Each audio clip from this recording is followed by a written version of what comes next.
Bonjour à toutes et à tous. J'espère que vous allez bien et que toute votre famille se porte à merveille.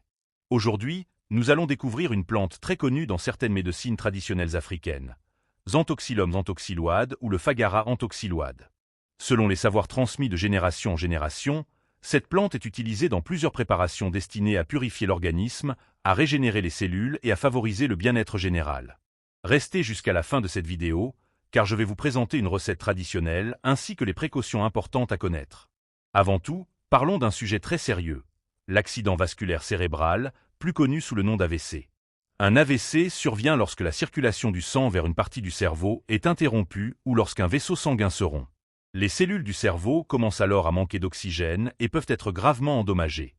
Les signes les plus fréquents sont une faiblesse ou une paralysie brutale d'un côté du corps, une difficulté soudaine à parler, une bouche déviée, une perte de vision ou un mal de tête très intense. Face à ces symptômes, il est essentiel de se rendre immédiatement dans un centre de santé. Plus la prise en charge est rapide, plus les chances de récupération sont importantes. Dans plusieurs traditions africaines, le Xanthoxylum anthoxyloide ou le Fagara anthoxyloide est considéré comme une plante de purification et de revitalisation de l'organisme. Certaines personnes lui attribuent également des propriétés favorisant le bien-être général. Voici la préparation traditionnelle. Selon cette recette traditionnelle, prenez une petite quantité de feuilles fraîches de Xanthoxylum xanthoxyloide ou le Fagara anthoxyloide. Ajoutez 7 petits colas si la préparation est destinée à une femme. Ajoutez 9 petits colas si elle est destinée à un homme. Faites bouillir l'ensemble dans une quantité suffisante d'eau pendant quelques minutes afin d'obtenir une décoction. Laissez refroidir puis filtrez soigneusement. Mode d'utilisation traditionnel. Selon les praticiens de cette tradition, il est conseillé de boire 2 verres de thé, 3 fois par jour, le matin, le midi et le soir. Toujours selon les croyances traditionnelles, cette préparation contribuerait à purifier l'organisme et à soutenir le bien-être général.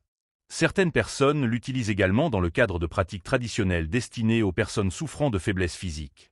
Pour préserver la santé du cerveau et réduire le risque d'AVC, il est recommandé d'adopter une alimentation équilibrée, de pratiquer une activité physique régulière, d'éviter le tabac, de limiter la consommation excessive d'alcool, de contrôler sa tension artérielle, son diabète et son cholestérol. Les plantes médicinales occupent une place importante dans le patrimoine africain. Elles méritent d'être connues et étudiées, mais elles doivent être utilisées avec prudence et selon les consignes données. J'espère que cette vidéo vous a plu. Si c'est le cas, laissez un j'aime, partagez-la avec vos proches et abonnez-vous à la chaîne pour découvrir d'autres remèdes traditionnels africains. Merci pour votre fidélité et à très bientôt pour une nouvelle vidéo.